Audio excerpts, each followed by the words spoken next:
Most of you have probably seen this interview by now, but Eddie Hearn did an IFL interview yesterday or the day before with Coogan, one of those hour-long specials or 45 minutes, whatever it was.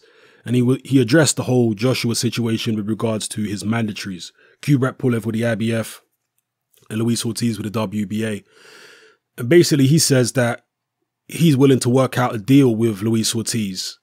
A deal where he can sign for Joshua to fight Ortiz, like sign the contract now, and then have Ortiz fight on the undercard of Joshua Pulev, and then fight Ortiz in early 2018. That's the deal they're willing to do with Ortiz. They're willing to absolutely guarantee him that he gets the fight. To me, that's reasonable because you'd have to imagine Ortiz is going to be getting a lot of money for agreeing to this deal, and he's going to get a guaranteed shot at the end of it. Again, signing for the fight now to guarantee it happening in early 2018. Exposure by fighting on the undercard of Joshua Pulev. You know, if Ortiz turns that down, tell me why it's reasonable for him to turn it down. Explain to me why it's reasonable for Ortiz to turn a deal like that down.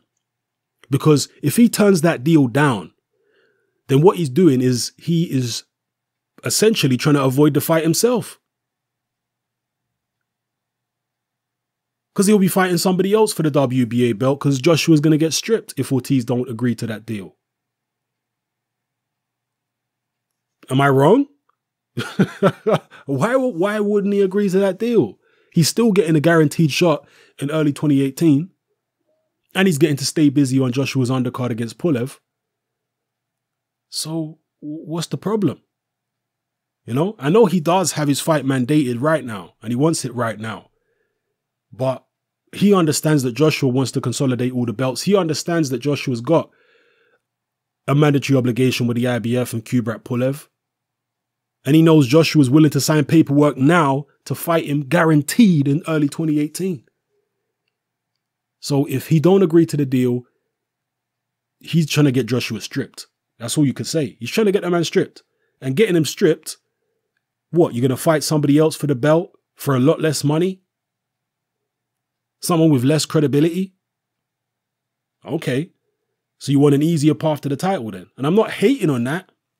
I'm just saying let's recognize that's what it would be if he did that. Joshua fighting Kubrat Pulev. He then wants to fight Ortiz. He then wants to fight Wilder. That's what Eddie Hearn says the plan is. Pulev, Ortiz, Wilder. I hope it happens. Hearn says that Joshua is willing to fight anybody. After Joshua took on Klitschko, I've got no reason to doubt that that is the truth. People are forgetting.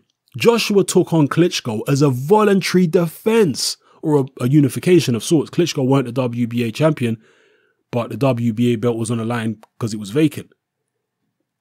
But Joshua took that guy on willingly. He didn't have to fight Klitschko. He could have fought somebody else. You know? So after that, with such little experience, you know, Joshua, what was it, his 18th fight or 19th fight? He fought Klitschko. Fury didn't fight Klitschko in his 19th fight. Who the hell was fighting Klitschko in the 19th fight? You know, Vladimir Klitschko. So Joseph Parker weren't doing that. Deontay Wilder weren't doing that. Well, Joshua did it. So you can't question Joshua's cojones, man.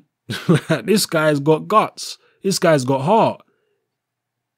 So I've got no question in my mind that Joshua does not fear Luis Ortiz, Wilder, any of these guys. I don't think Joshua fears none of them.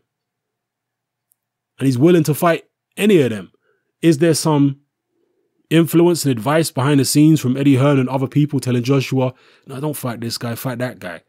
Maybe. Maybe from his training team and whatnot. Don't fight this guy now, fight that guy now. That kind of stuff probably goes on. But in terms of Joshua himself, I watched him in his amateur career. I watched him go to Azerbaijan as basically a novice and take on the world's best amateurs and reach the final and only lose by, what was it, 1 point against an Azerbaijani So this guy's always had heart if you followed his amateur career. He's been fearless from day dot. So I don't see why he would all of a sudden be shook to fight Luis Ortiz now. Like, I don't see it. I think he has no fear of Luis Ortiz at all. That's my personal view. You know. Anyway, let me know what you think in the comment section below. What's going to happen here? Will Joshua fight Ortiz? Will he sign to fight Ortiz now? Will Ortiz take the deal to allow Joshua to fight Pulev and then fight him in early 2018? Or will Ortiz say, no, let's get Joshua stripped and fight for that vacant WBA title against an easier opponent for a lot less money? You let me know what you think in the comment section below, people. It's happening. I'm out.